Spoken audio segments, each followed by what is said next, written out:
So now, this is where it changes. So we can hit this button. Okay.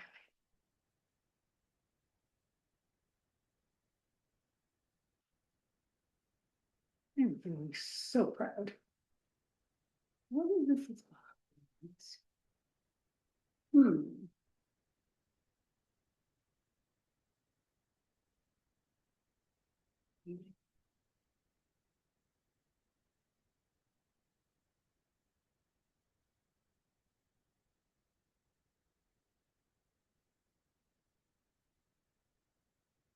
Okay, what should be known?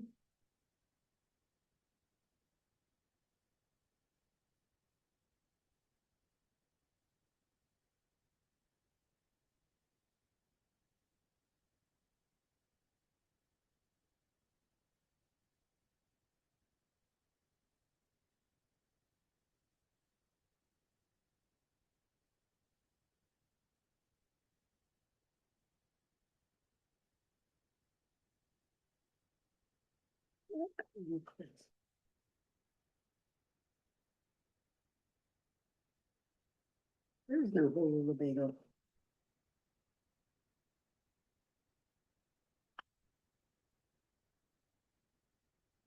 I don't think there's some little bagels in the morning. And there shouldn't be any of this either. Okay.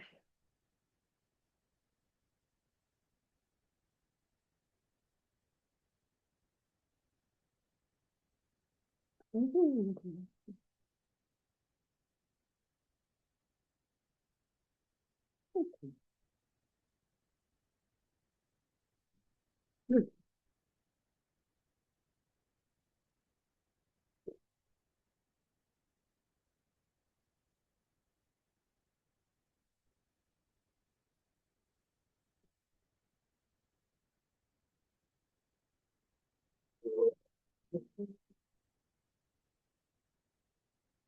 Great. The owl not working? It's on. Cause it is me. Oh. That's me. Oh, here, let me pick this stuff up here. We just get, she comes early. And then I come early, so I don't panic when we do this. And Sunday morning, we could not get this done to do. I think, I think it was really about, because then I looked, we could do it, but when we shared the screen, we couldn't get the slide show to go anywhere. Wow. So it was up on the sharing of the screen. It was still on, though. I mean, so the people at home could see Nora speaking. But it was like, it was something really good. Stacy, oh, like, listen, we figured this out, we tried it so many ways. But some of it, you know, we're talking about it at work, and some of it can be the slideshow itself. Yeah. The permissions within it, and you're like, I'm looking, I can just volunteer here. And everybody's still laughing that I am part of the tech group. All right, I'm gonna put these books away. Nicely. So how are you doing today? Really good.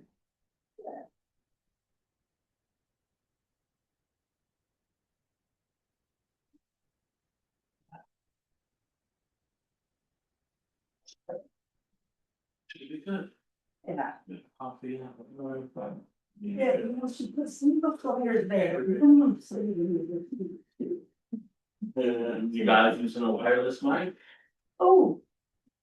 Actually, we don't, unless What? no one seems to have a problem hearing you. So we've never had to use the wireless mic. Oh, yes.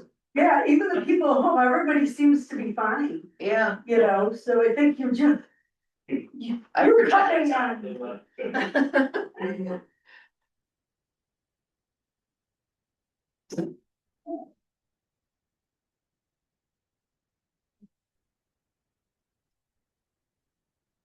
When I was talking to Sue today, she said somebody was asking, if we can have the owl sometimes just focus on the speaker and then change it so we can focus on the people, and I went, okay. It's appears that that is at the bottom of my list. He said, well, Stacy's like the tech, she's like, no. Superior, Stacy and Marsha Bergen came one day to learn, and we did this together, and went, we all don't know everything. We know enough to get everything on. So I don't even know if something like that is possible. I went on to Google it, because I was like, I don't know if we can isolate that. And they said that would be beyond me, and I went into the FAQs on the owl one. I don't think so. I go, I think there's a limit to what the owls can do. But I'll tell, but I'll tell you, when you're, when I've been on a meeting. And it was, like, they were in what, room A, and I was at work, and I was on this meeting, and the owl kept snitching, I was like. Cause it's going so fast that it's moving. And sometimes when you use the mic over there, when you told veterans, here's the voice coming from there, and that's very distracting. Yeah. Yes. But yeah, it has its pros and cons. Hey, I have learned so much about technology through all of this, that I'm doing better at work with some of my stuff. You know, it's just, I guess the more you try things, the better you can get. And you're not as like hysterical about it, which is. But I did figure out the other time why I couldn't get to the HDMI, which does show up there until I turn the computer on. Oh, okay. And then I found where it was, what the button was. And I'm like, all right, Well, good for you. you know, it is, it's like things I learned in my 60s. But it's all these new experiences. Yeah. And I think in general, we've become more computer savvy because we've had to. Hello. 30 tonight or 7? It's like 7:15. 7:15. Okay. Or in between. So I saw your email. I now forgot. Somebody sent me an email. Yes, I sent you an email, I just forgot what it About said. doing, I just forgot it would be like doing the two things together. So you could have It 2 was your hours, idea. I was reminding you of your idea. You had which said- would have to be the next year, unless something else backs out this year. You were writing on Yeah. a piece of paper and you said, oh, and I. Because it thought would you- make sense. I thought you gave it me, I thought you said 2 different dates, that you said, oh, we could do this or this date. Right. I just don't remember if it was next. Except part of it is because if there's something in the first hour or an hour and a half, I'm looking at doing the, doing the Beyond the Bagel, but that is definitely a way to look at doing things. Right, because And if we it's can a do it movie even and next a film. year, No, we can do it for next year. yeah, I just because, want to put something on the calendar so we can start building Plan. towards it and so that he knows that we're on board. yeah, so I actually have to, So if you could suggest some dates and then I could go back to him and ask him if there are dates that he and the other gentleman can do it. Then we can. okay, and I still meet with the rabbi about what the adult ed committee is gonna be doing in the future and different. Right. Cause right now the adult ed committee's kind of like, okay, well, what are we supposed to be doing? I think a lot of Well, committees are like that, but that gives room if you have ideas right, to not feeling like you have to do what was done before you. right, so I think, yeah, I think we've been able to, Yeah, Come that up would be with a great, lot of because stuff. he has to ask the other gentleman, and I know that Ron and his wife are, what is that called? Snowbirds, Oh, so it would help to Ron Cross, or is it Ron, Ron What? and Nancy, or, what? oh, No, okay, no, the Ron who goes to Saturday morning Bible, Ron Newman maybe? no, Okay, so I don't go to sleep. Yeah, like this is, I don't know. he's very tall. Oh, I don't know. He's very tall. He's a doctor. He's a psychiatrist doctor. That's interesting. Yeah, but if you could. Oh, fancy seeing you here. We knew where to go and we knew what time to be there. Nice. You got a haircut. Okay. I like it. I think It's some possibly I've had some 2 good hair days. Usually I have 3 out of the, between when I get my haircut, so. Huh, Yeah, I usually So have, next time, I have 1.5 usually, but it's like 1.5 and it's kind of like, okay. it's unfortunate. Uh-huh. Yes, there it goes. Stacy, do you have any, Beyond the Bagels open? Yes, we You actually, were because we're just- trying to figure out, we have 2 left. April 19th and May 10th. Oh, April 19th. I think but it's too soon for us to, Well, and there's a program before that. that's the thing. Yeah. It's too soon for us anyway, because we Right. need to get a big audience to come. Yeah, What? For the conversation we had before you came in, where I asked her the same question. so I said, if somebody has like Laura was saying, if they have a program that we could run it, it's like whole of the bagel, and then it continues to Beyond the Bagel, something that needs 2 hours. Oh, okay. We could definitely do something like that. Or, split that this is the lecture, this is the So panel, you're saying April 19th is too soon for what you were thinking of. but So you're thinking of doing whatever you were just talking about in May? So, that's probably gonna end up being next year, because if we're taking both spots right. and the whole calendar is full with the whole of the bagel. So, But do you have something that you, what, cause we're trying to get confirmation on something that Unless we might could be. go late, we could take one of those 2 dates Mhm. and just go longer than the usual time. Yeah. We could do Beyond the Bagel Mhm. at 11 to 1.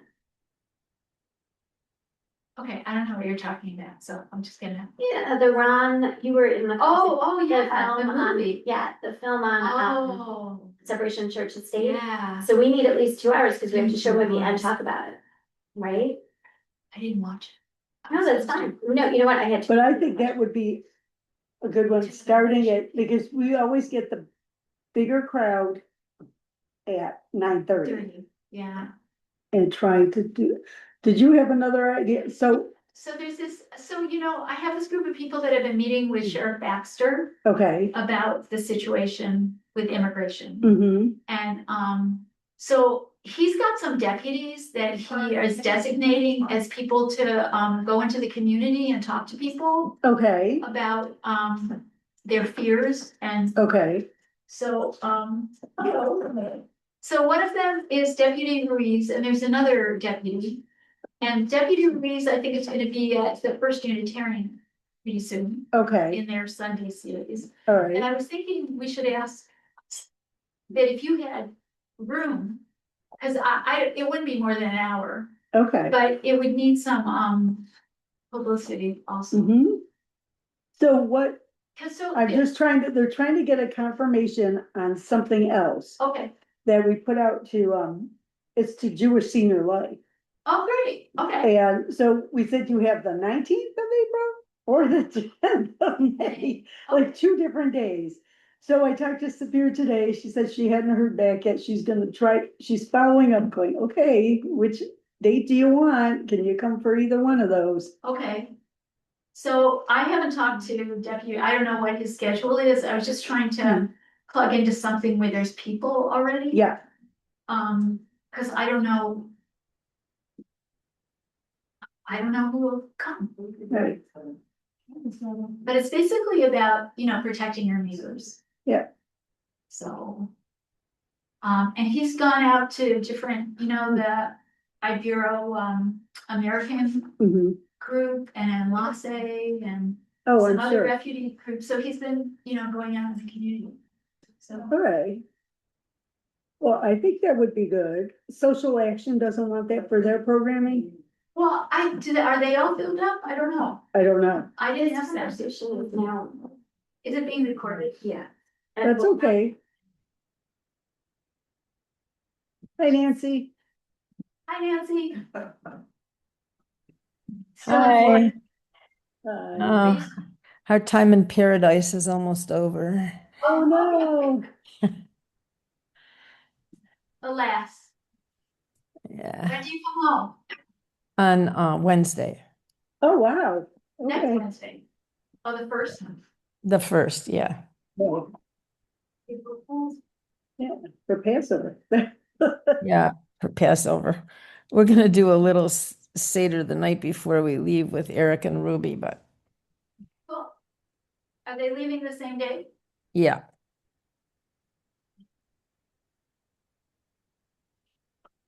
Is the speaker here?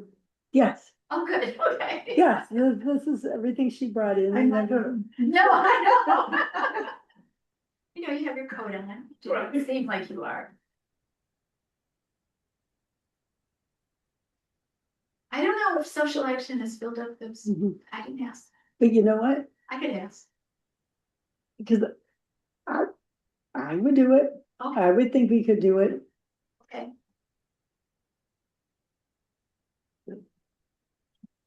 Because I think people need to know what their response can be.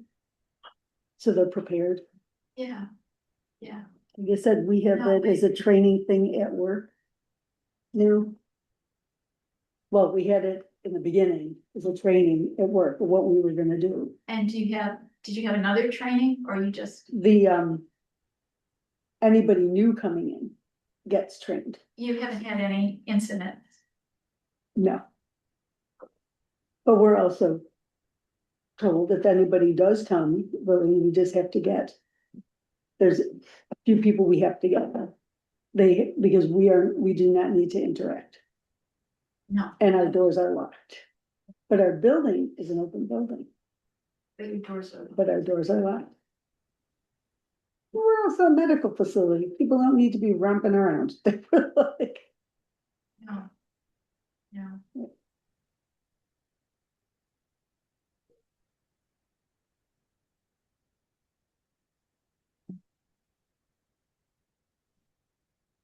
waiting to see if anybody else comes in.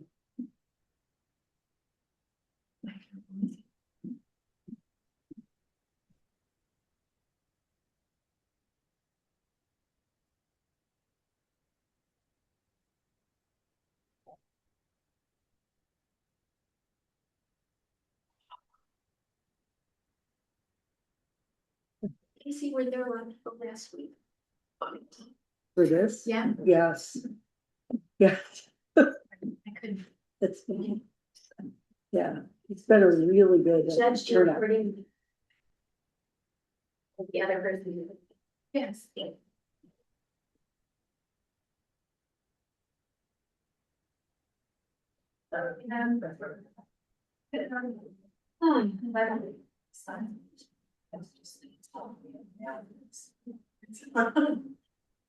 Hello. How's it going? Good, how are you? Doing well.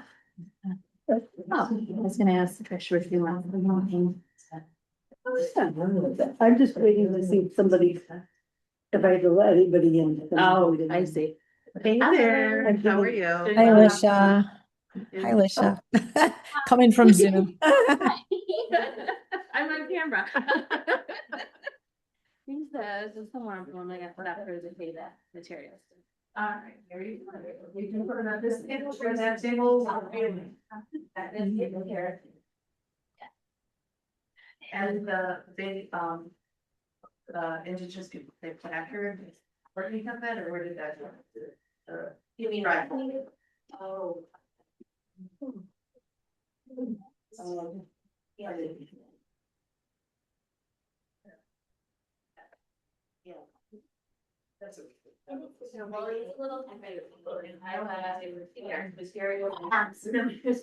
Sure.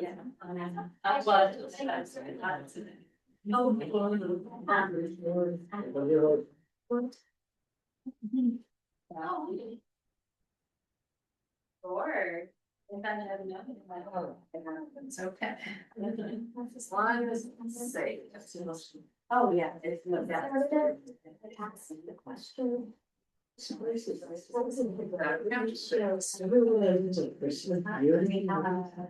Yeah.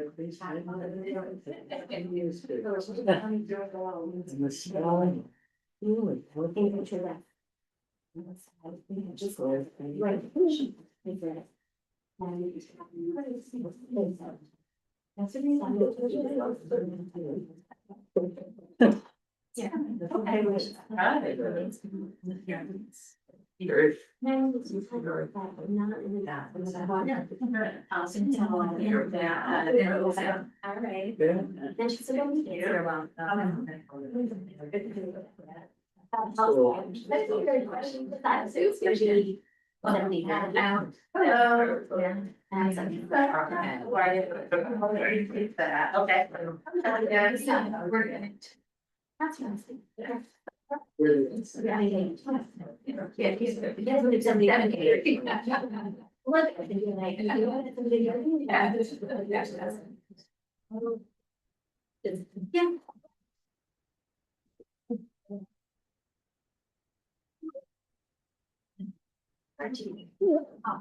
I mean, I'm just watching so people. Thank you.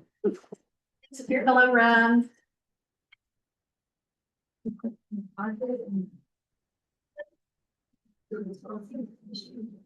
Was it out? Or Jeremy? Wow.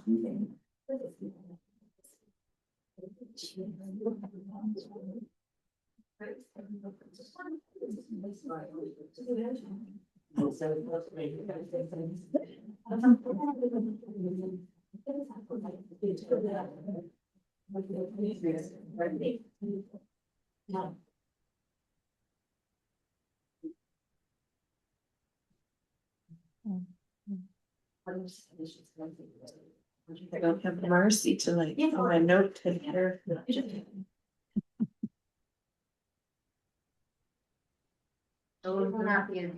She had a board meeting. I know. Oh, okay. Yeah, she told me. So I gotta take my own notes. So used to be more like. Yeah.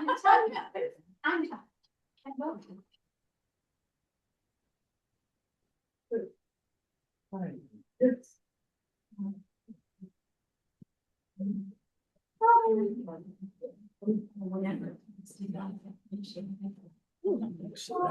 lot of the people there.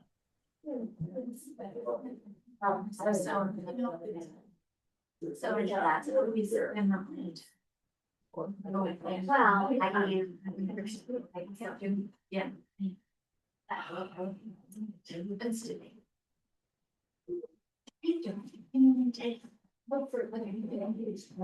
Yeah, one of the reasons. Oh. It was a corner there. I mean, maybe. I guess it is. That's some better show.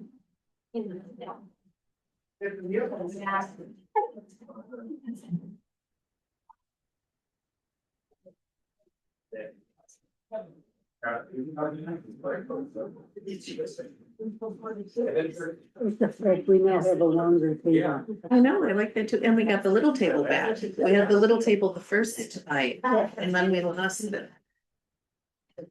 Oh, yeah, they're so wonderful. There's not, like, it's always going, and I love it, but I all the time.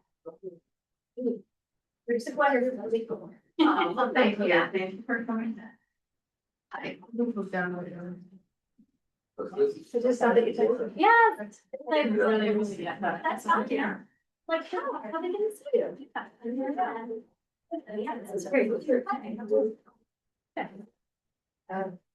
I'll get it. Yes, you went there. You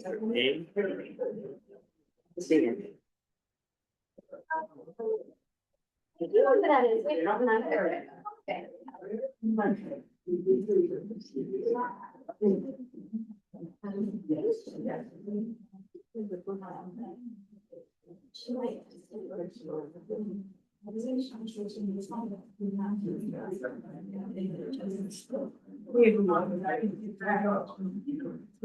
Guess it's.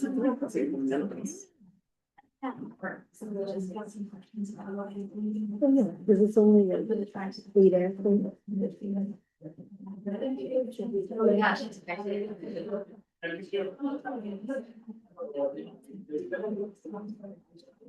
Oh, Frank. Good, how are you?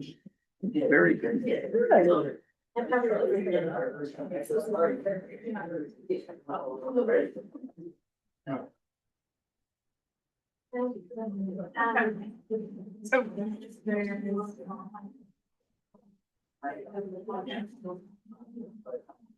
Are you guys there?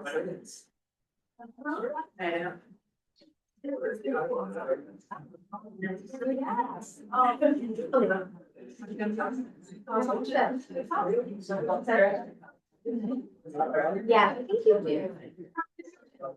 Great. I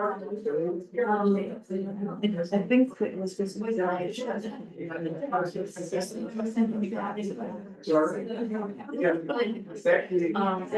How did someone make a donation? But this is through the temple, so they have a donation of the because they've been. Yeah, so you could do that right through our temple website. Okay. You could do it right through the temple website. You could do a donation right through there. Is that where the registration eventually Yes. Well, I'm gonna say that because something happened, you don't need as a register. I guess the shutting gonna go, then we got kind of. Something happened. Just like,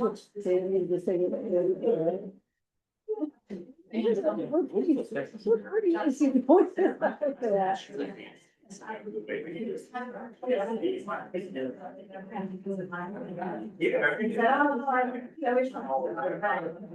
Yeah. Just saying.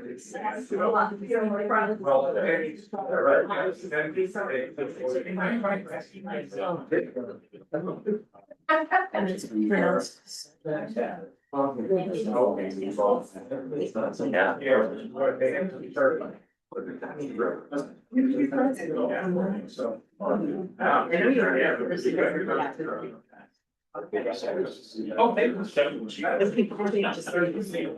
Is that under that?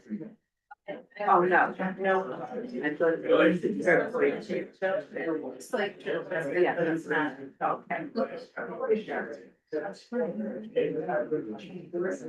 Hello, how are you? Yeah. Yes. One.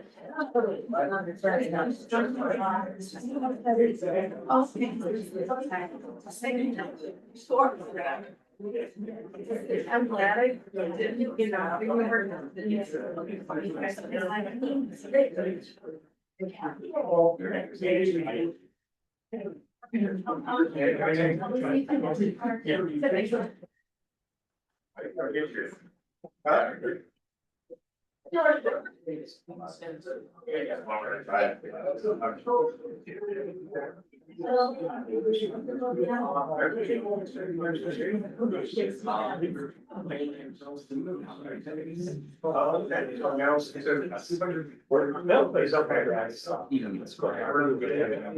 Well, the originals was Michelle, these are not, these are all. Yeah. Okay. Yeah, this white one is glass, if I remember correctly. Now, this is leather. Is I it made these- woven the other way with something else then? No, what's the these are made exactly the same. Okay. This is glass. This is glass. Those are handmade like ceramic. Oh, And I okay. made these two. I did not make that one. Okay. Yeah. Now, when you use these go, this is like weaving, this is the warp, and then the weft is like a thread or a fiber? Yeah, more like a thread. Oh, yeah, okay. yeah. Is it any material or is there traditional material that Well, would the traditional material would have been sinew. This is like Yeah. a wax thread. It's Oh, really- okay, it's very, very heavy wax thread to hold it. Okay. Yep. I was just curious because I'd love to understand how to make that. It might be a soothing thing to make those. It is kind of- very mindful and I don't do knitting. I tried that and it was not my lane. It was not my lane. I crocheting I can do, but I think this would be very interesting to discover. Thank you. Well, you can make jewelry out of loom. It's a similar process. Oh, yeah. It's a jewelry loom. Yeah. Yeah. Yeah. Yeah. I'm just saying, I can't. Yes.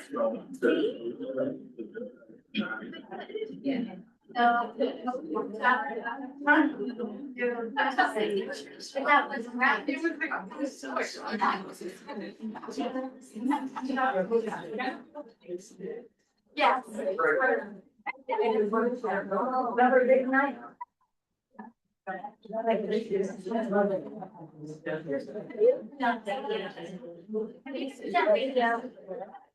Radio. Probably. No, but I see it, or I see it. Okay.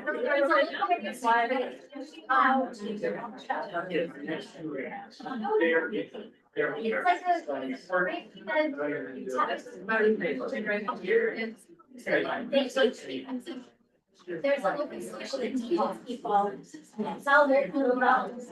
And you can invite them over and interview your friends. That's better.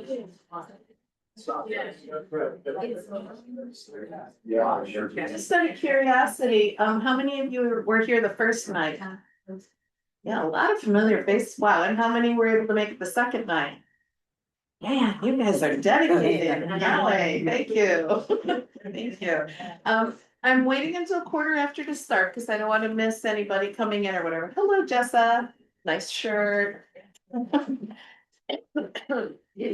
But before we get started, I thought I'd introduce you. I brought my family with me today. Not my kids, unfortunately. I wish they were with me, but this is my mom, Ruth Corcoran. Wow. We can see the resemblance. Yeah, that's mom. She's a retired school teacher. This is her mother. This is Grace Jones, my grandmother. Hopefully I'll get to tell you a little bit about them after we go over what I've got planned for tonight, but I want to make sure I make the introductions. This is my great grandmother, Carrie Jones. Wow. Could you turn them so people on Oh. the screen can see them too? Let's start over. Sorry about that, and thank you for reminding me, because I've done plenty of Zooms, but I've never done this before. Okay, where do I have to go? There's the owl. There we go. That's my mom, Ruth Corcoran. Okay. There's Grace Jones, my grandmother. By the way, this photo was taken in Ellison Park by Fort Schuyler when it was rededicated in the 1940s. And this is, there we go. This is Carrie Jones, my great grandmother. This picture was taken on Tonawanda on our territory. What is she? She's holding a dog and some herbs. Yeah. My great grandmother and my grandmother. This is Nancy Black Squirrel. My grandmother and my great grandmother were both midwives and medicine women. So that's why she's carrying herbs. And that is my great great grandmother, Nancy Black Squirrel. Oh, wonderful. It is, it really is, yeah. And then this is also Nancy Black Squirrel. So this is the same lady. This is my great great grandmother. And part of the reason that I am blessed with photographs of her, both of these were professional photography. This one has a screen print in it because it was actually taken from a newspaper. She lived to be about 112. Wow. Yeah. Nancy Black Squirrel, great grandma. So hopefully I'll have time to tell you a little bit more about these amazing women, which is why I'm here today. Without them, I wouldn't be, literally and metaphorically. And Yeah, so they were medicine women and midwives and, but my grandmother was not. And that's because she went to 3 boarding schools. So, she did not have that opportunity. Her only opportunity was to clean houses, really, but, anyway, fortunately, she got out alive. And, I'm very proud to tell you that when she left, she still had complete command of her language. She did not allow them to steal it and beat it out of her. So she was fluent in Onondowaga, but unfortunately, she didn't pass it on to her children because her husband wouldn't allow it. He didn't understand the language. He was not native, didn't understand the language, and didn't want them talking. So didn't allow. But my mother did learn a few words, which she passed on to me, and I've been working on more and more with myself and my children. So yeah. I can step on it. Now at Skeno, I'm thankful that you are well. And Skeno is a really important word in our language because it means peace. It means good.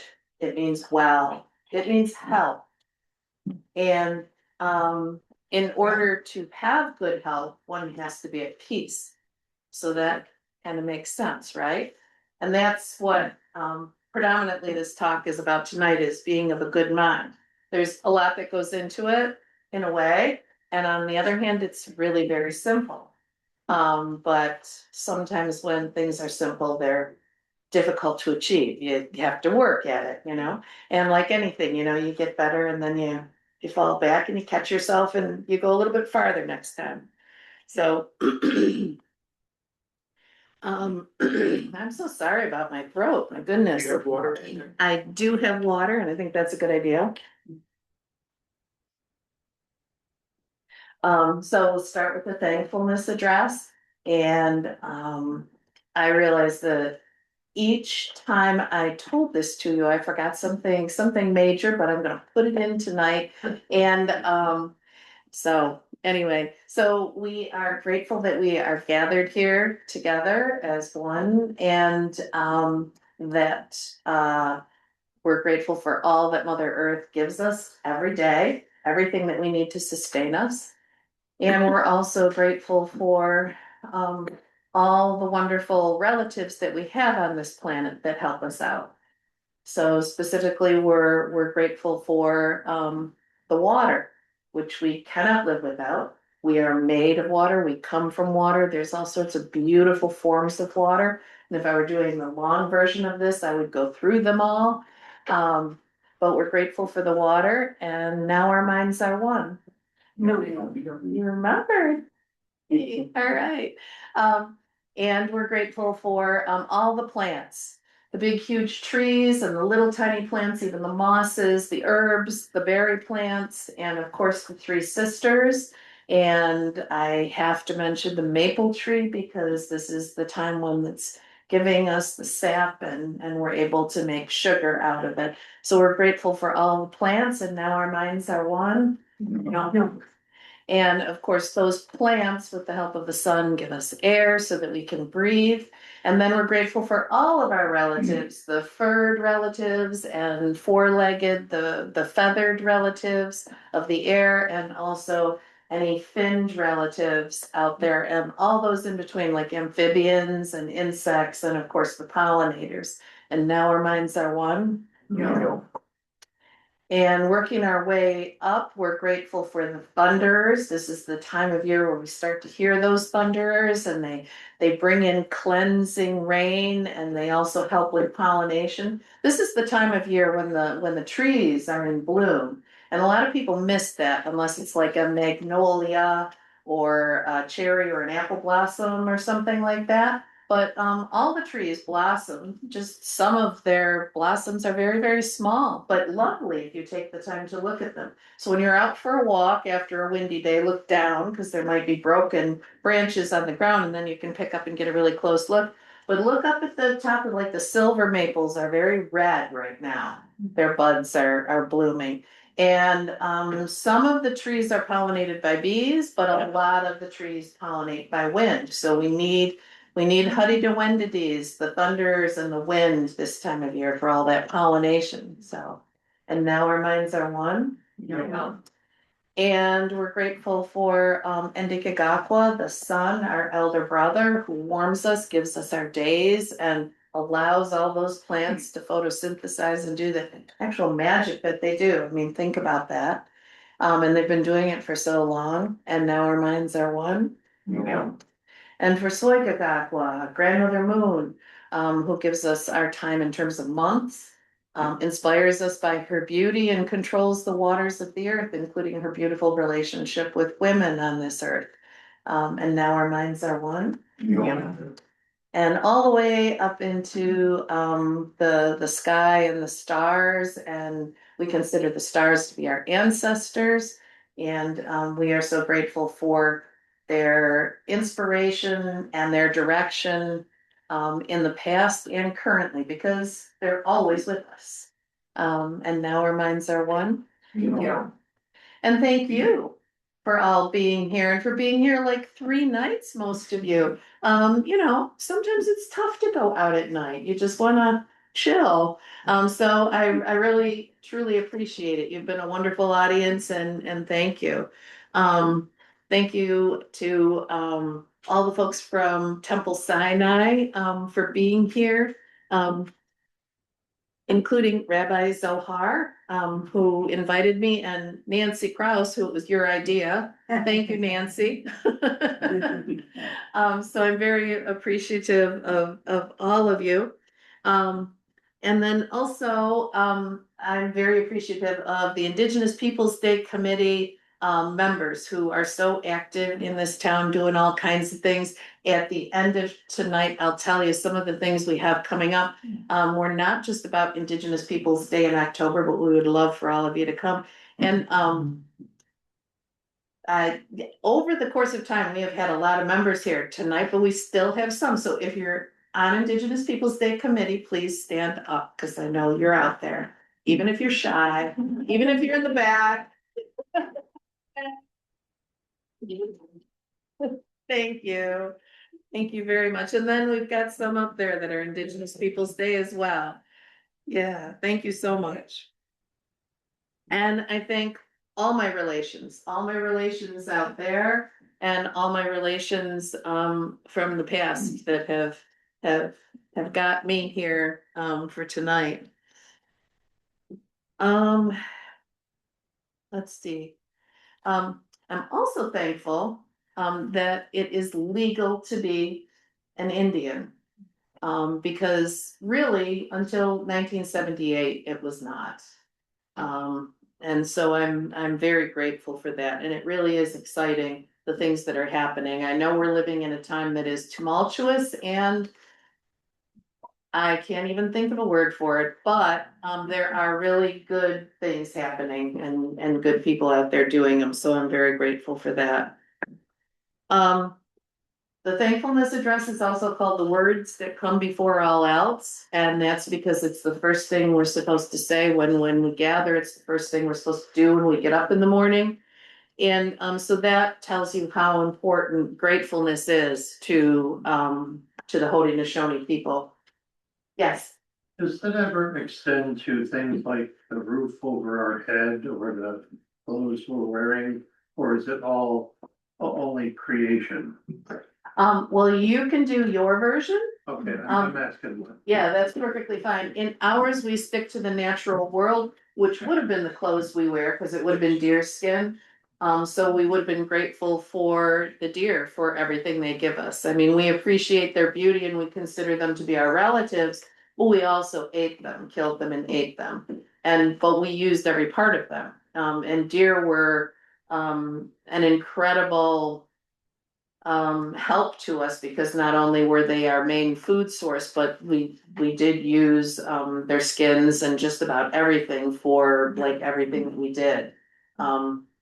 And so we were very grateful for that, because we wouldn't exist without them. Good question, thank you. And then also in the first night, I introduced Skywoman and our creation story, and through that you saw that she created Turtle Island and essentially North America by singing her thankfulness song and dancing and being grateful to everyone that had helped her out. So thankfulness is huge for us. And indeed, thankfulness is, like the first route into having a good mind. If you take the time to be grateful, you'll feel more satisfied. You'll feel happier. You really will. It's like, that's a psychological proven fact. That's not like Haudenosaunee, 101 or anything. That has been proven by today's Western science. But it's something that we've always believed in, and it's one of the first steps to a good mind. So I highly encourage it. And then we also learned from Skywoman, it's really a short little story. I can tell it in a good 5 minutes. I can lengthen it out to, 10 or 12. I've heard it done in like practically one line, which amazes me, but kudos to you.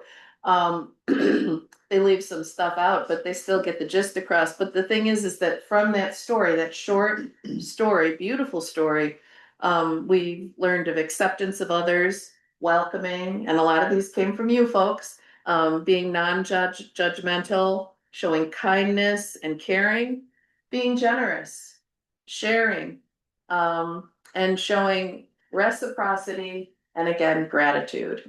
And so all of those things go into being of a good mind. And of course, something that we didn't talk about last time, but if you think about it, she's coming off of the soft downy feathers of geese or swans, and she's landing on a turtle's back in the ocean. So I think balance was in there as well. Yeah. You'd have to have balance. Otherwise she would have slid right in.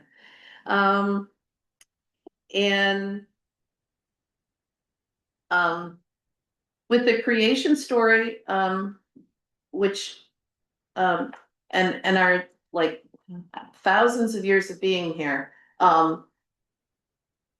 there are plenty of history books out there that say we've been here for hundreds of years, or maybe 1,000 years.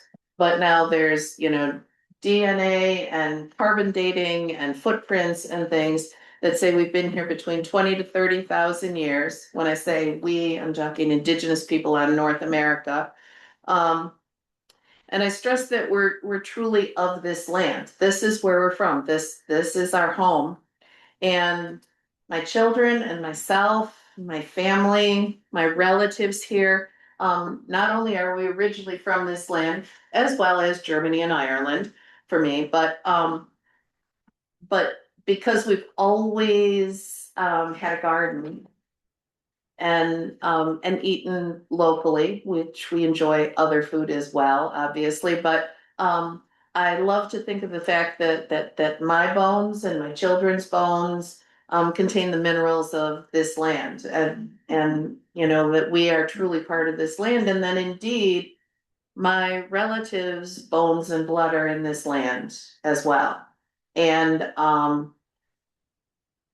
some unfortunately have been desecrated, but some are still there. And one of the things that's pretty cool about giving this lecture here is that this is a pretty powerful area for us, in that, this was our home, but coming in from Lake Ontario, which, I mean, think of how big Lake Ontario is.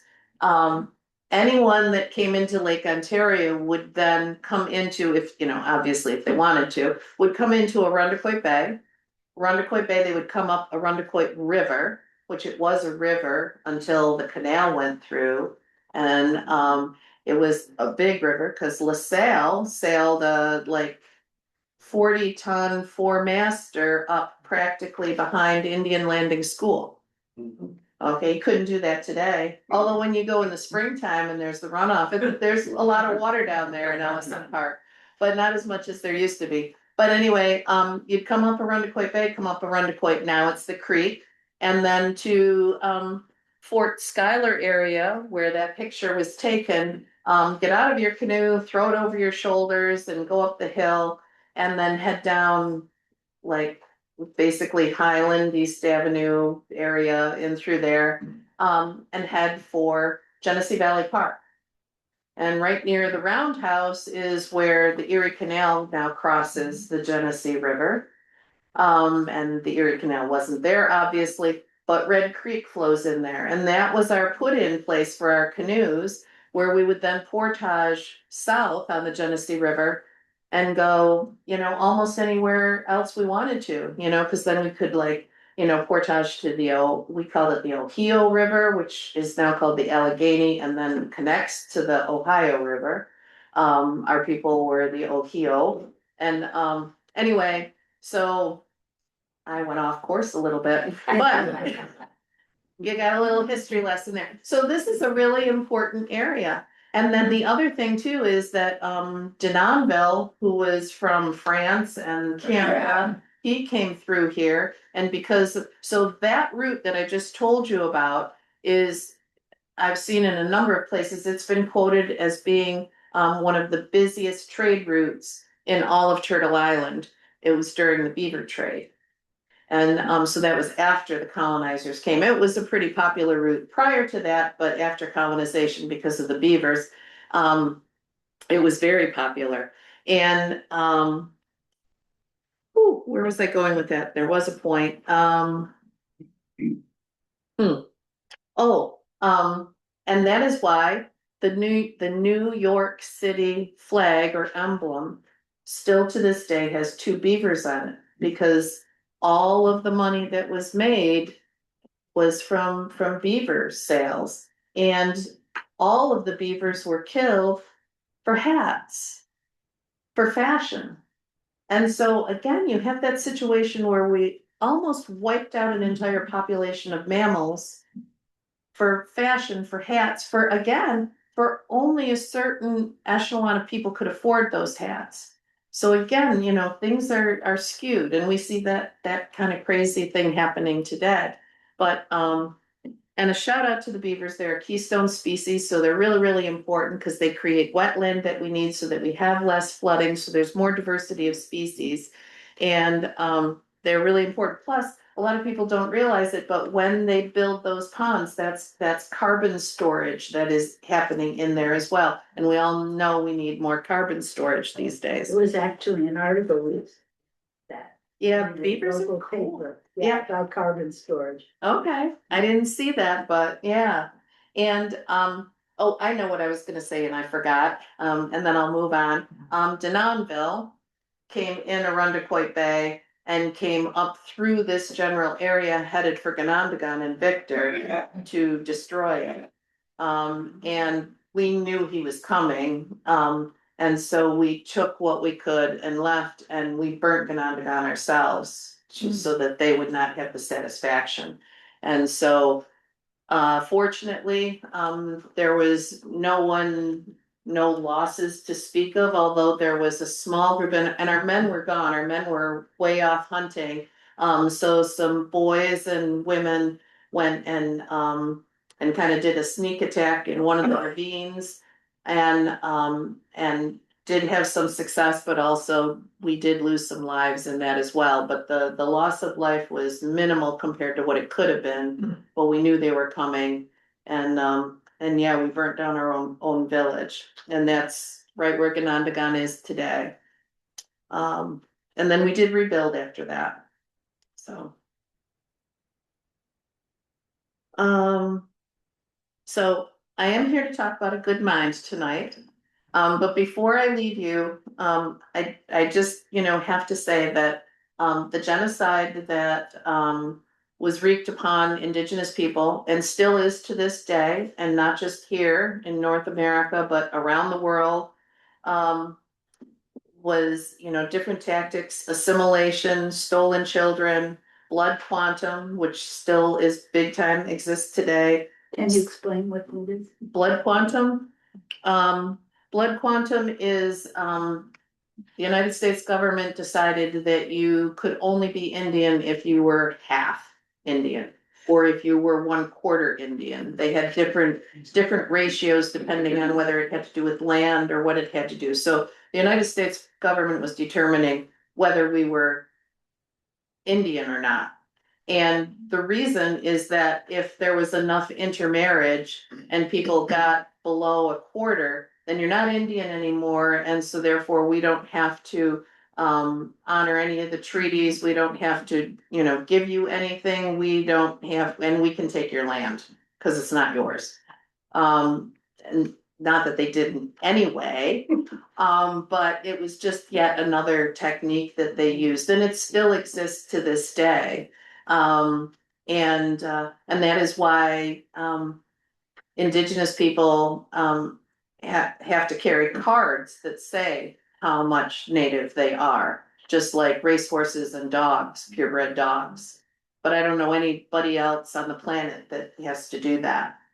And who are they to say, like what you are, like, am I not Irish anymore because I got below a certain point? I mean, it's crazy, but it's all about money and greed. As well as, I don't know. One of the things that, I do a lot of talking, I do a lot of teaching, and we all pretty much know, I mean, like, even if you don't want to, you gotta know that the colonizers came in and they took our land, right? Okay. At the very least, you gotta know that much. And so that's an obvious fact, but what I've been starting to think about more and more as I talk and talk to other people and talk to elders and that, yes, they were after the land, and they were after the land for the resources in it as well. And that's interesting because Chief Orrin Lyons from Onondowaga says, you call them natural resources, we call them relatives. So that's a, different way of looking at things. But, so that's obvious. But what I contend now is I've formulated this idea that I think, yes, that's true, but they were also after eliminating our value system or our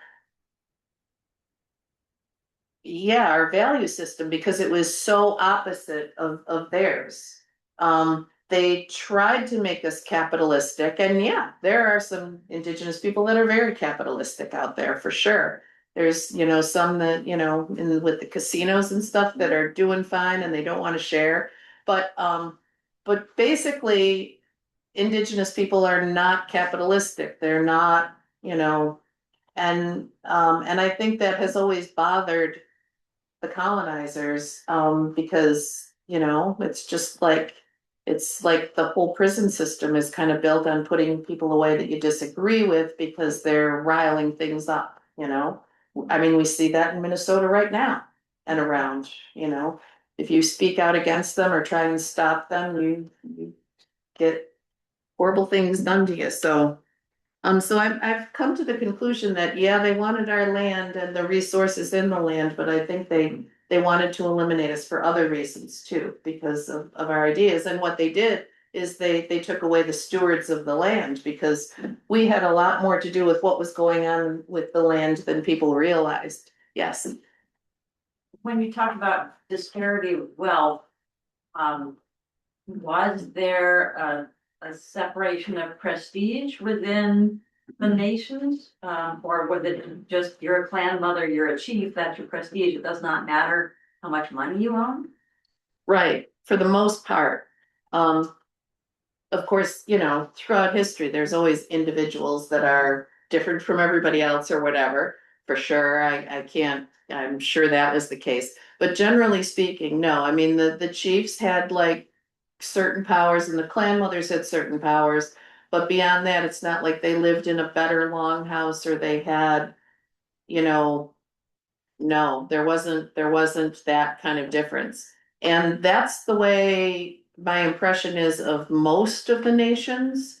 The exception would be when you get down south with the, down into the Mexico area where they built big, the Inca and the Maya, and that there seemed to definitely be a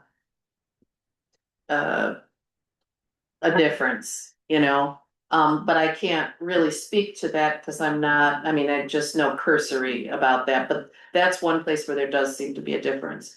But no, people shared. We were if anything, we were kind of communistic. I mean, we farmed together, we hunted together, and we shared. You know, obviously the elders can't go out hunting anymore, you take care of the elders. They don't have to be your grandmother or your grandfather, you take care of them. So, good question, thank you. Alrighty.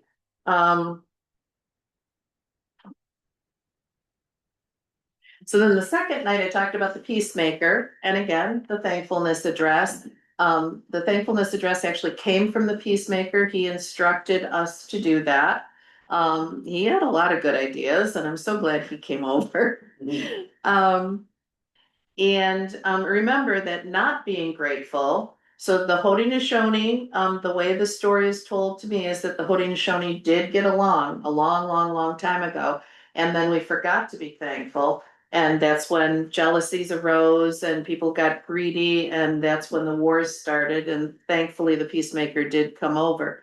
So once again, that shows how important being grateful is for having a good mind.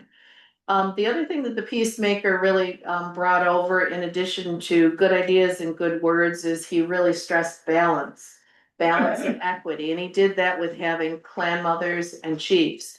And so balance and equity is really important for a good mind.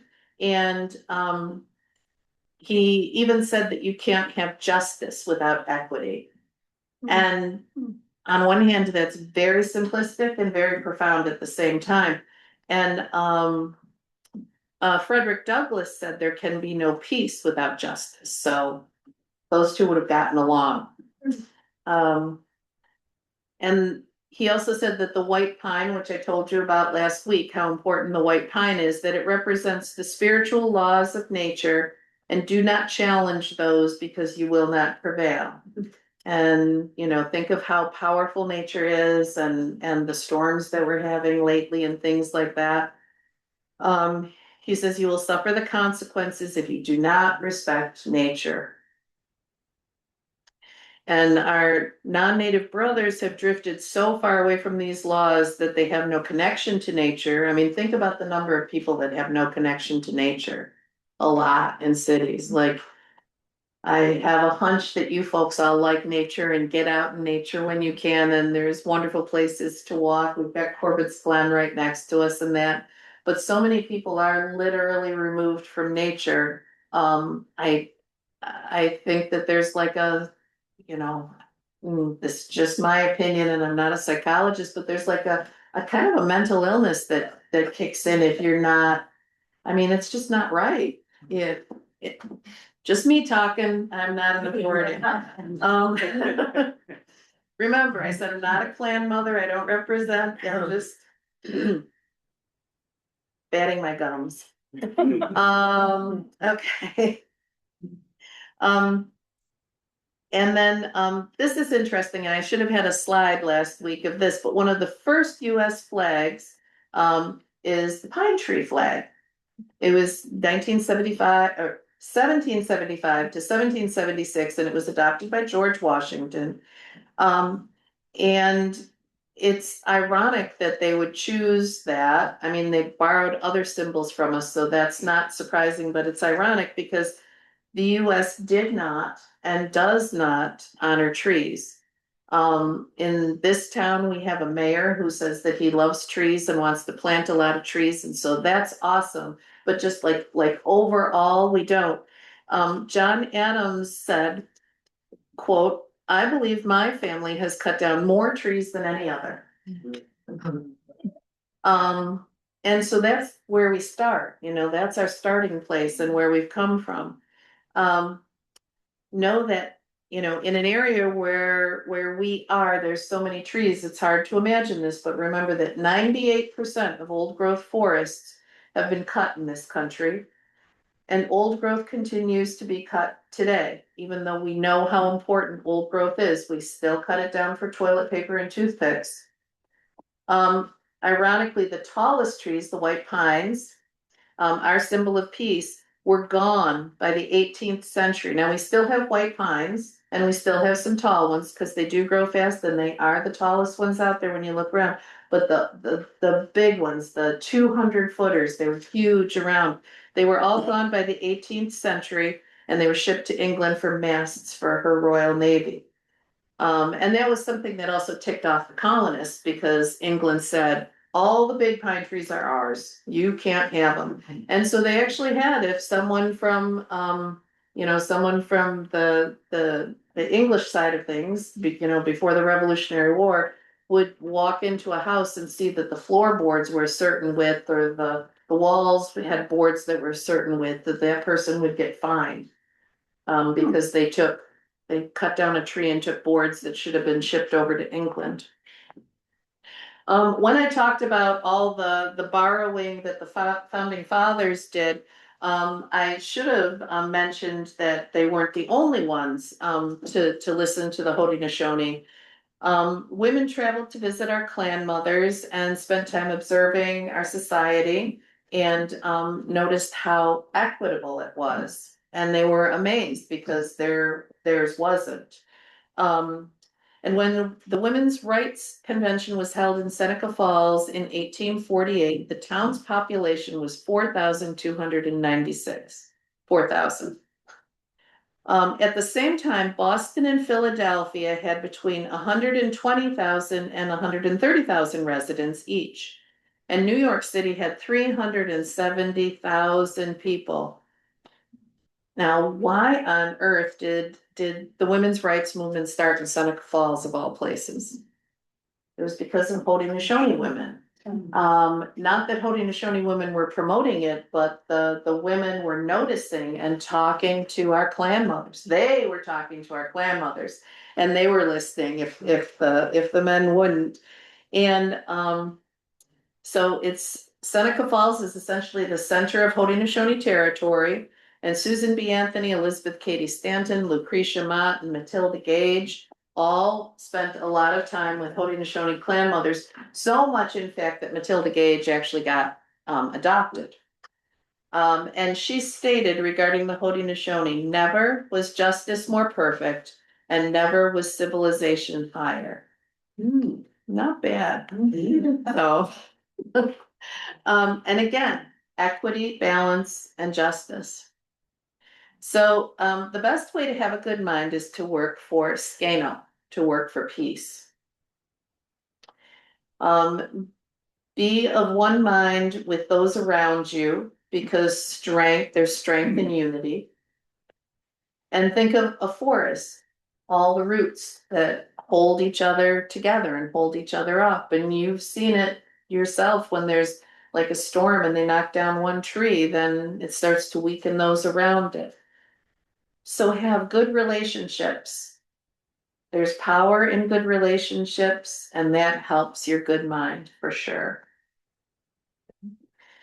Our great law had no Bill of Rights, because those were so inherent in the fabric of our lives. But if we had, we would have called them the Bill of Responsibilities. Here are just a few of them. Give as much as you take. Live respectfully. Always be thankful. Leave a place as good as you found it, if not better. Value community and share. And lead by example. And I can speak to that one, because I always told my daughter to cut away from herself. Cut away, cut away. And she was standing next to me and we were both peeling apples, but you know what I was doing? I was cutting towards myself. So what did she do? She cut towards herself, and she cut her thumb really badly, and I felt terrible, because she was doing what I did, not what I said.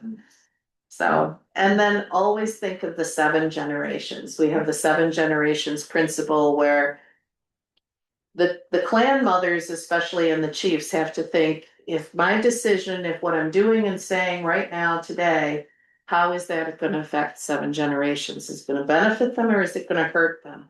Imagine if we thought like that today. Wow. I'm sorry. Time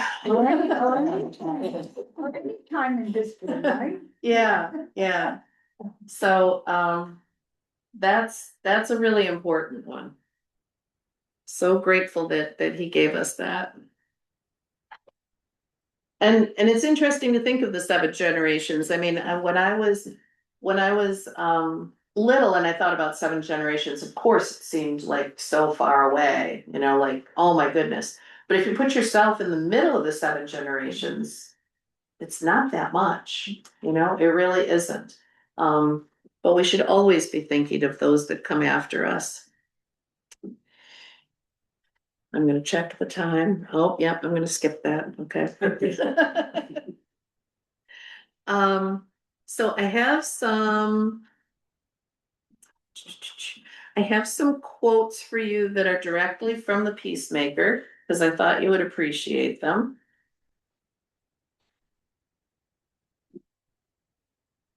Oh, maybe I'll be able to squeeze some things in at the end, but I'll keep going. Okay. Look forward to an ever widening community in which the law should enable reason and justice and peace to prevail, rather than back to the days of national jealousies and war.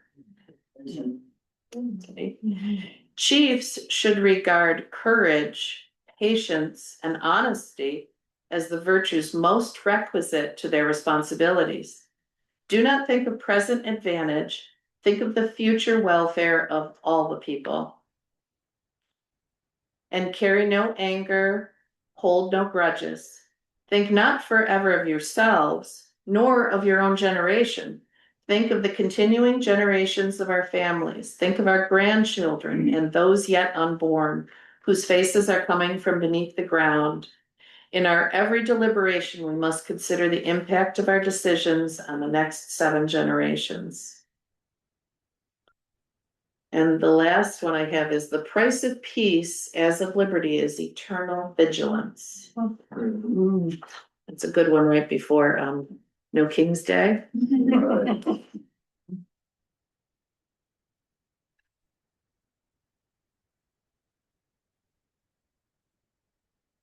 Okay.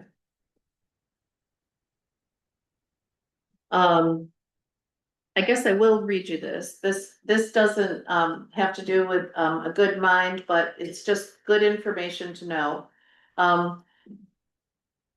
Estimates put the population of indigenous people in the pre-contact Americas to be between 50 and 112.5 million. Now that's quite a spread, but it's tough to, you know, figure that stuff out. But so that's a lot of people. That's quite a range, but anyway you cut it, it's a lot. And between 1492 and 1600, between 1492 and 1600, 90% of the indigenous population was dead by disease and genocide.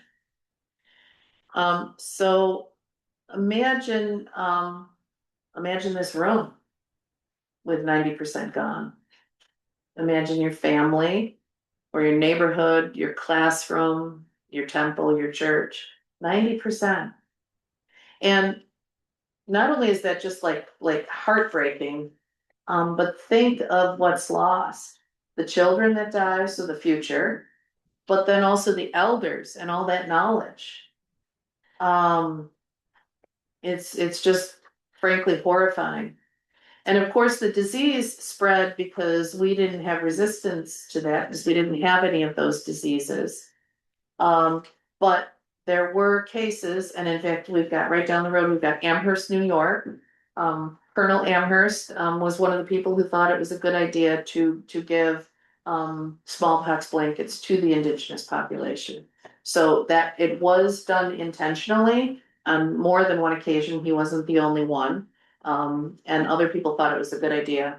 But of course, a lot of that disease just purely spread by, as diseases do, as we've seen ourselves in 2020. And then with all of that, many indigenous nations on Turtle Island and around the globe have indeed been exterminated. Like, you know, we love to say we're still here, and we are, but there are nations that are gone. And with that, their language, their dancing, their art, medicines, history, their laughter and their music have been stolen from all of us. more Native Americans per capita are killed by police than any other racial group. And, you know, you don't often hear about it because, if, you know, the people that it's happening to don't have much of a voice, and especially if they're on territory, but it happens on territory and it happens in cities. And women, girls, and two-spirits are abducted and murdered, more than any other racial group. Yet many people are unaware and little to nothing is being done. And then today on reservations, 48% of families have no clean water.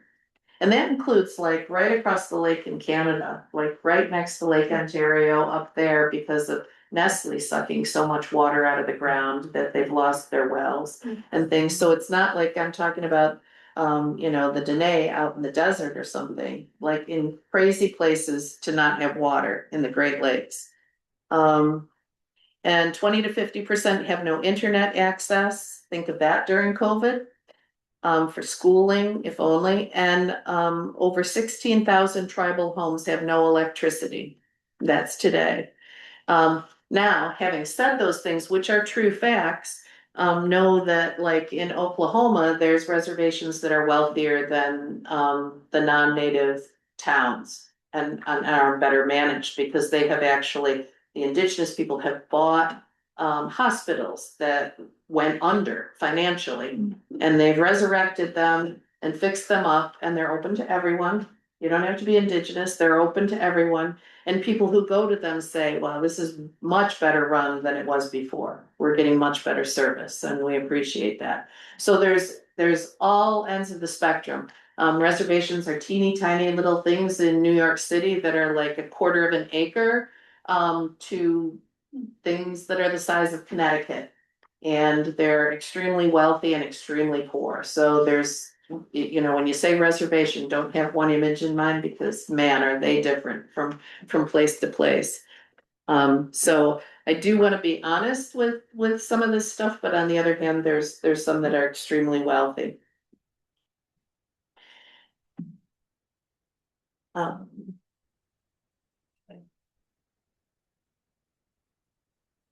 And I want to share with you a quote by Winona LaDuke. Winona LaDuke is she Ojibwa? I should know her nation. I apologize, but she's a Native woman who's just an environmental warrior. I love her. But she said, "Let us be the ancestors our descendants will thank." Isn't that great? Yeah, that makes you want to get up out of bed in the morning. And then this is a quote that I just love, and probably almost everybody in this room has already read it, but Robin Wall Kimmerer quote: "I choose joy over despair, not because I have my head in the sand, but because joy is what Mother Earth gives me daily, and I must return the gift." She's awesome. Yeah. Where can we find these wonderful quotes to look at? Well, that one that I just read is in Braiding Sweetgrass, and you can see I've got a few bookmarks. Okay. I have other books over there that you can take a look at, including another one by Robin Wall Kimmerer that's called The Serviceberry. And I really encourage anybody that hasn't read this book to read it. I have been told it's dense or not that easy to read. Most people love it, but some people have said that it's dense. It is, but it's wonderful. It's informative, and it's a book that you can pick up and put down. So if you're not an avid reader, read a chapter, put it down. Read a chapter, put it down. Because it's about the environment. It's about biology. It's about motherhood. It's about everything. It's wonderful. Which is why I was on the bestseller list for like forever. And so this has a ton of wonderful information in it. Yes. I have the Audible, but I have the one potentate and that's, now she narrates it herself. So I love that version, because you can change the speed. Yeah, that's the thing too, is, listen to books, and Robin Wall Kimmerer has a very soothing, wonderful voice, so maybe not when you're driving a car, maybe, but, so do that if you're not a reader, yes. I was struck by what you said a little while ago, that between 1492 and 1600, 90% of your people were decimated. Yep. And so I started thinking about that. We start with World War I till now, that's about the same time period. And that's probably more Native people died than people in all the wars and the Holocaust, and just makes me think about like history and who controls the access to what we know or we don't know. Right. And, Yeah. point. I mean, that's an astounding, horrifying fact. Yeah, it is. It is, and, thank you for making that, you're better at math than I am. I could not have come up with that, but, thank you, I appreciate that, and I've actually had, my son was asked to write a paper in high school, that was about genocide. That was the assignment, and so he wrote about, indigenous people, and he was given a not great grade and told that it was not genocide. Yes. That should have gone all the way to the top of the school board. Yeah, and then I have had people argue with me and say that genocide, the phrase was coined in 1944. So you can't call something before, and I'm like, think so. Use this. This is chocolate, maybe we didn't call it chocolate, but it's still chocolate and it tastes good, but anyway. Any other comments or questions? Who is that teacher in what school district? I'm not saying, but I was ticked. They have listened to some of the feedback from school board meetings, where parents stand up and they say, we are not a racist nation, and often bringing slavery to this country is quoted, when actually this is our first evidence of racism in this country. And people should know that and quote that first. Yeah. What's interesting is that, a lot of people don't know what was done to the indigenous people. And it was awful, and there's still a lot of it ongoing, sadly to say. But what was done to the Africans was horrible as well. And it was different. They were moving us off of our land and then some, and then taking them from their land. So both were awful in their methods. And then what's interesting about that though is that Richard Pratt that started the Carlisle Indian School, he rode with Custer. So he was a buddy of Custer's. He had a military life, and his job right before he started the Indian Carlisle school for children, for little children, is he ran prisons and military prisons. And the first military prison he ran was for Black people. And then the second one was for indigenous people. And at first he put them in the same prison. And then he decided that that wasn't such a good idea. He felt that we should be kept separate.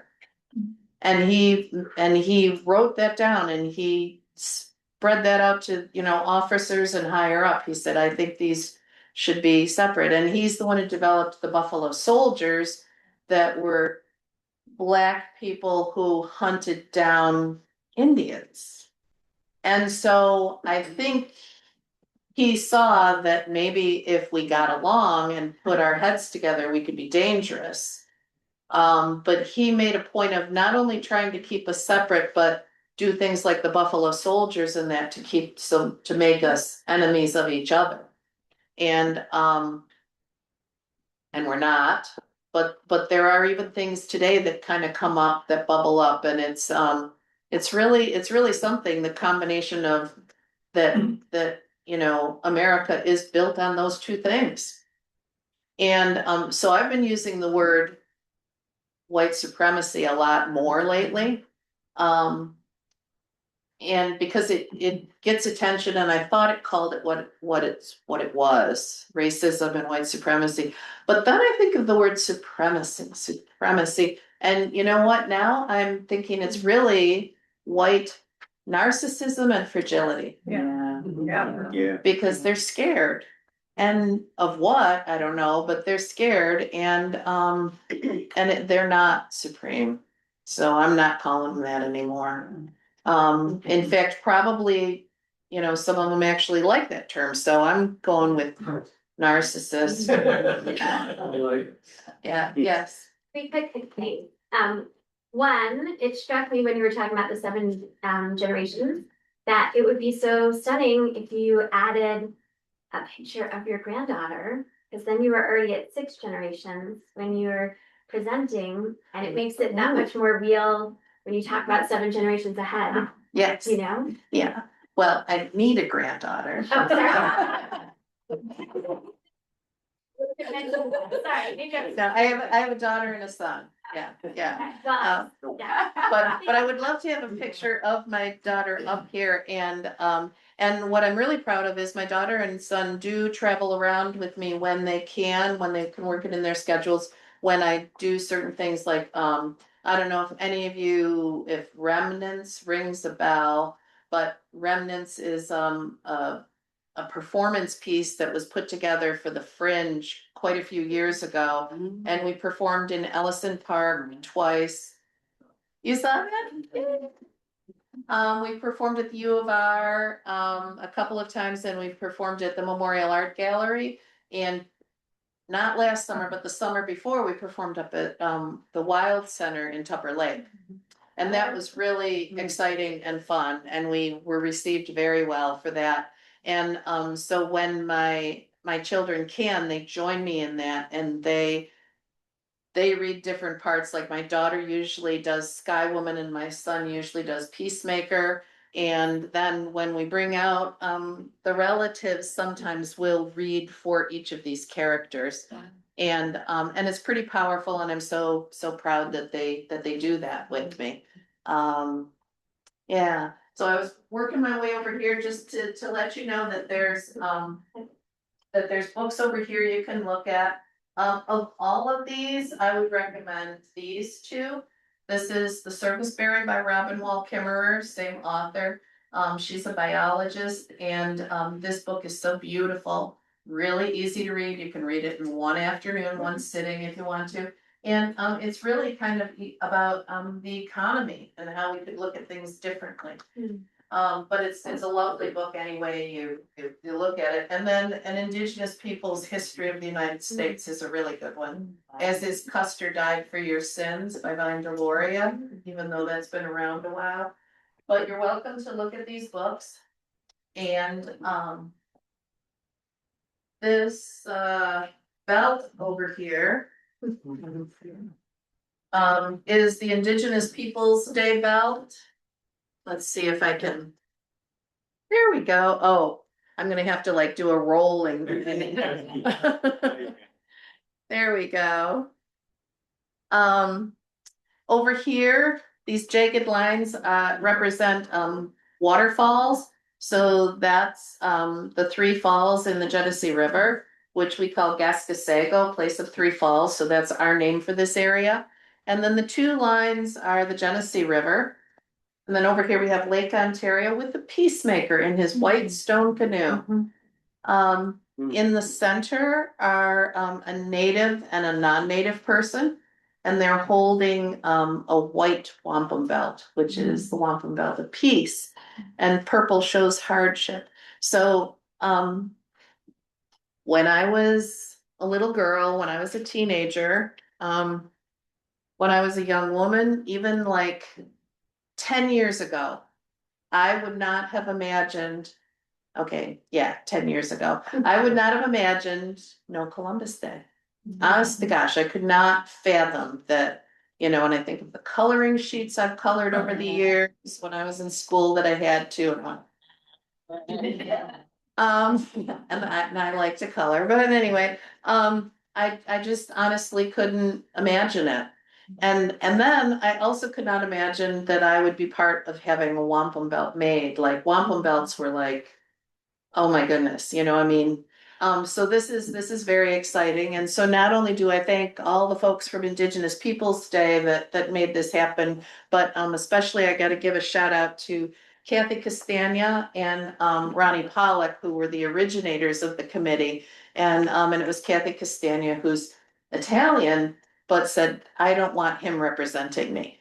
And she really got the ball rolling, and then consequently now, so not only do we have the benefit of Indigenous Peoples Day, which is our gift to the city, it's really a fun party, come out and dance with us, there's music, there's all kinds of things, and this year we're gonna be at the Rochester Museum and Science Center, which is exciting. Yeah, but, well, no, we're mostly gonna be outdoors, we're still outdoors, but we do have an indoor space that we can use for our, like our educational displays with books and things like that, but our vendors and everything will pretty much be outside. But you're welcome to go in the museum and warm up. Um, so, so now there's Kujini de Rock, which is cousins of, yeah, which is the Italian group that Kathy started. Because some Italians were saying, well, we lost our day, we need a day, and so there's Italian Heritage Day.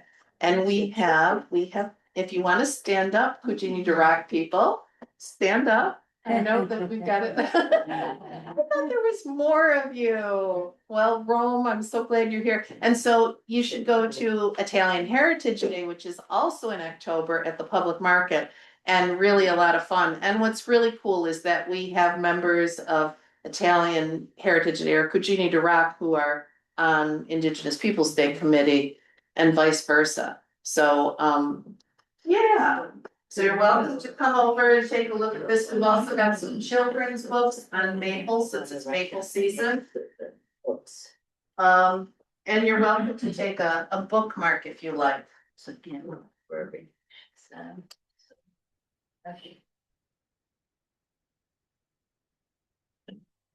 all right, how are we doing there?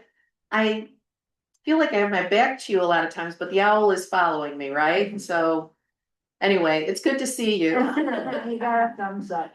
Okay, good. All righty. Okay, so on the back table and outside the door are flyers, which again, I thank our wonderful committee for putting this together. What it is it's a book discussion at the Brighton Memorial Library on April 19th. And we'd love to have you join us. It's free. And the book that we're reading is Where They Last Saw Her, which is it's a fiction story, but obviously based on truth, and it's about missing and murdered Indigenous women. So if you're interested in reading that book and joining us, we would love to have you. And then down at the very bottom, which is kind of hard to read in the purple, so I think we should like pop that color a little bit more. Then May 6th, Indigenous Peoples Day Committee is hosting two female filmmakers, Indigenous filmmakers. They're at the Little Theater. So it's about an hour and a half of watching time. One is about seed saving, and not just seed saving around here, but kind of across the country. Like we have seed savers on Onondowaga that will get a seed from somewhere, like, you know, someone will know we're seed savers, so they get it to them, and turns out that it's like, you know, a Hopi seed or something. And we will drive, not we, but she will drive that seed across country to deliver it to the people, not put it in the mail, no, not a seed. And it's just, I mean, seeds are amazing.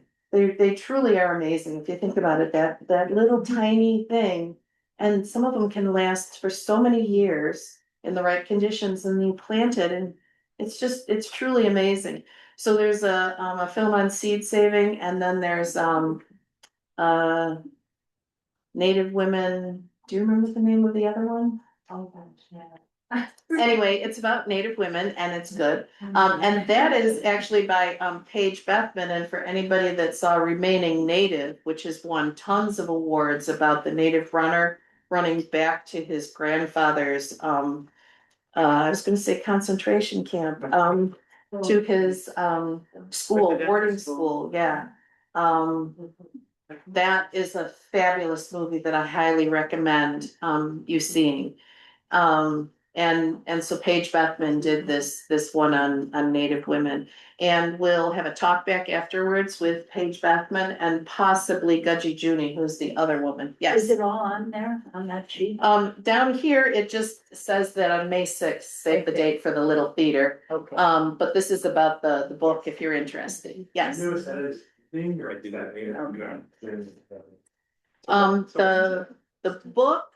book is 2:30 in the afternoon, but the May sixth is a Wednesday, I believe, and that is in the evening. I think the showing starts at 7 p.m. And what we also do for missing and murdered Indigenous women is we always gather at the Little Theater, and then we walk down the street to the garden that's by the church by Rocco, and we read some names and things like that. So we'd love to have you join us early for that. We'll be getting, and if you put your name on that sheet that I've had out there the last couple of weeks, we'll send you a mailing so that you have, the information. We'll probably gather it, I don't know, 5:30 or 6 for that if you're interested. So we'd love to have you join us. So along the lines of missing and murdered Indigenous women, because it's coming up in May 5th is the actual date when it is. You may notice red dresses around Rochester. Those are put out by our committee. And just to give you a little bit of idea of what the problem is it's from, up in Alaska all the way down to Tierra del Fuego from the tip of South America. It's a problem for Indigenous women everywhere. And a lot of the reason is because our territories or reservations are near man camps for like shale oil and fracking and things like that. And there's just nothing done about it. But the other thing too is that it's almost cultural, like, John Adams and we cut down the most trees. It's been going on since the first Frenchman came over here or the first Spaniard came over here. And it's because they didn't have respect for their women, and then here's these savages and pagans, they had even less respect for our women. And then on top of that, for the French, with the voyageurs and, being after fur, for them, it was like a gift if you married in or you took someone as your wife, because then not only did you get gifts, but you had an interpreter, you had someone who knew how to, find food for you, you had someone who could do everything, and you would have safe passage from village to village and not get, killed by somebody. And so it was a really abusive situation. I'm sure there were some that were consensual, but not many. But just to give you an idea of a couple of these, some of you may know this, some not, but Pocahontas. Y'all have heard of her. You may have just gotten that image from Walt Disney. But she was stolen at the age of 12 or 13, kidnapped by the English and held a prisoner for a year or more. She was converted to Christianity and renamed Rebecca. And she married John Rolfe when she was somewhere between 14 to 18. You look it up and you'll get a variety of answers, so I don't know, but between 14 to 18. So do you think she really was in love with this guy that had captured her? No, I don't think so, but it's a big love story, right? That's how we mostly hear about it, is a love story. And then she was taken to England, all gussied up and everything, taken to England and died there when she was 20 or 21. That's very sad. Sacagawea or Sacagawea. She was taken prisoner at 11 or 12 by another Indigenous group. Okay, so she was captured by another Indigenous group. she was either sold or won by Charbonneau. Whether he won her or bought her is unclear, but. And that was at the age of 13. She became his wife at age 13. And when she was pregnant and 16 is when she went with Lewis and Clark on the expedition. And the expedition definitely would not have been what it was without her, because she did so much. And so those two women are very glorified for what they did. You know, because Pocahontas brought peace between the people, and that those stories are just so skewed that it's really it's sickening. And so, you know, just looking at those two examples is why we have a bit of a problem with missing and murdered Indigenous women and Two Spirits. And now there's so many initials, and also, you know, there's men who die too. So now it's changing over to missing and murdered Indigenous people or persons. But the women, it's really quite an epidemic. And also, don't forget to visit Onondowaga if you haven't already. Wonderful place. And if you go there from May to October, you can go in the Longhouse, which is so special and so beautiful. And it just smells great. I love it. And check them out in July, the end of July, when they have their music and arts festival. That's really a lot of fun. It's hot, but it's really fun. So I do want to read to you, and I know many of you are familiar with it. We have what's called, we tend to call them the original instructions. She calls them the honorable harvest. I've already actually read some of these to you from Words from the Peacemaker, so it's all kind of jumbled up together in being a good mind. But know the ways of the ones who take care of you, so that you may take care of them. Oh. Now that can be your family, or it can be that plant that takes care of you. Introduce yourself and be accountable as the one who comes asking for life. So it's our tradition to always give something to the animals or to the plants and ask their permission before we take them, and maybe leave a little bit of tobacco or something. Ask permission before taking and abide by the answer. This one's a really important one. Never take the first and never take the last, because that might be it. Take only what you need. Imagine how much better the world would be right now if everybody did that. Just take only what you need. Take only that which is given. Never take more than half, leave some for the others. So that's important not only for the other beings that might need that or eat that, but also for reproduction for that, so that it can reproduce and there can be more.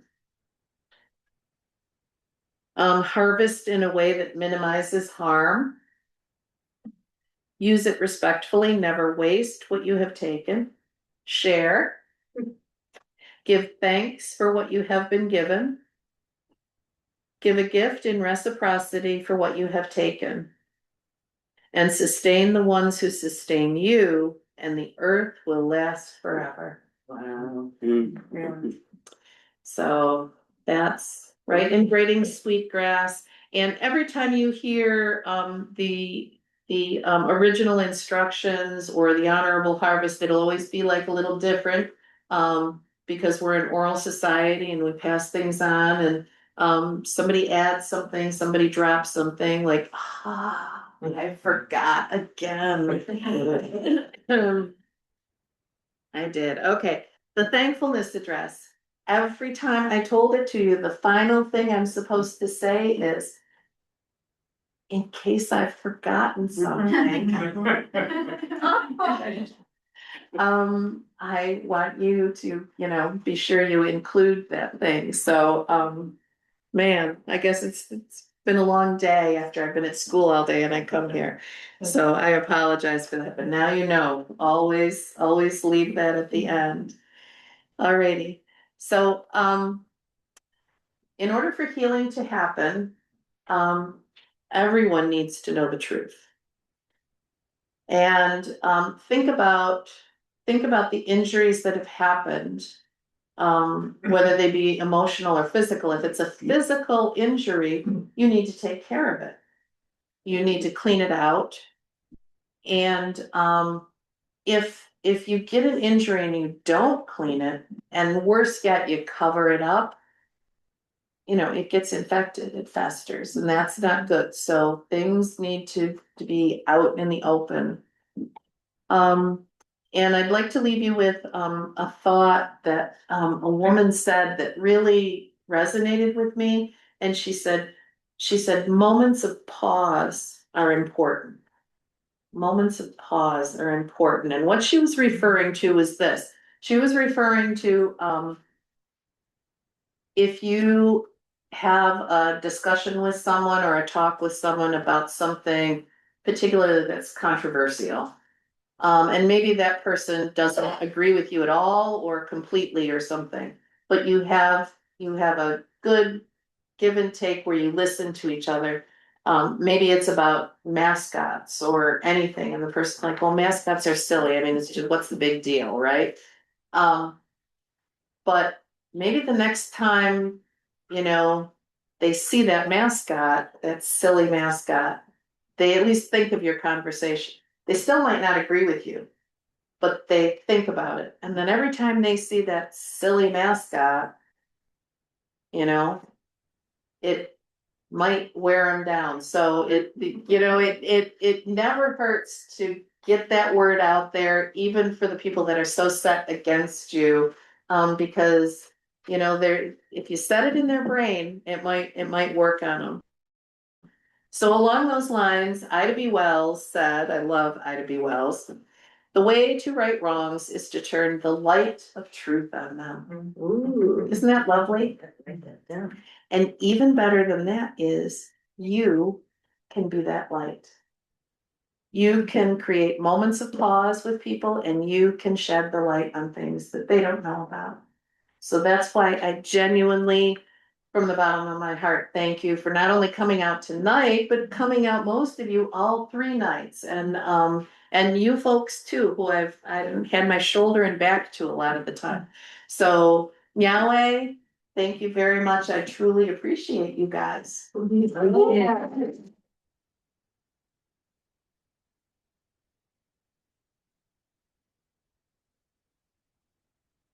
Wonderful teacher. Oh, well, thank you. And I went a little bit over, but anybody who has questions or comments, I'm happy to hear them. And I didn't get to tell you much about my family, but at least you got to see them and got introduced to them. So maybe if I do a remnants, you can come out to it and then you'll learn more. So feel free to ask, and thank you for coming. Thank you. Thank you.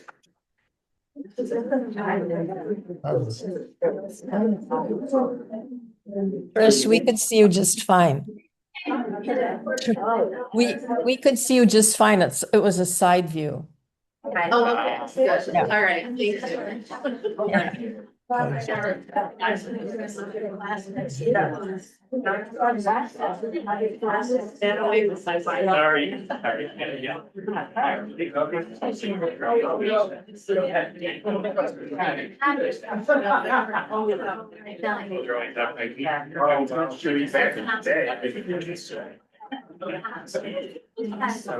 Yes.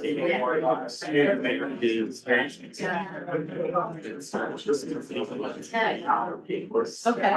And they're either but it's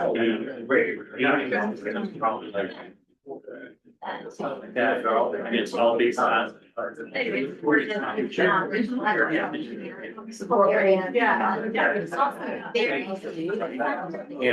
And it's a beautiful girl. Yeah, and I find it very fascinating. And what's our, and the other thing that's very interesting about you, they start with board games and so on.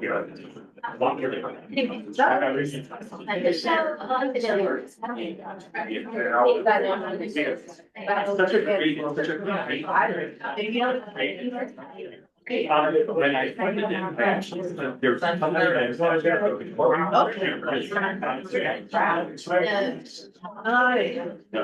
thought you might be interested in being a teacher.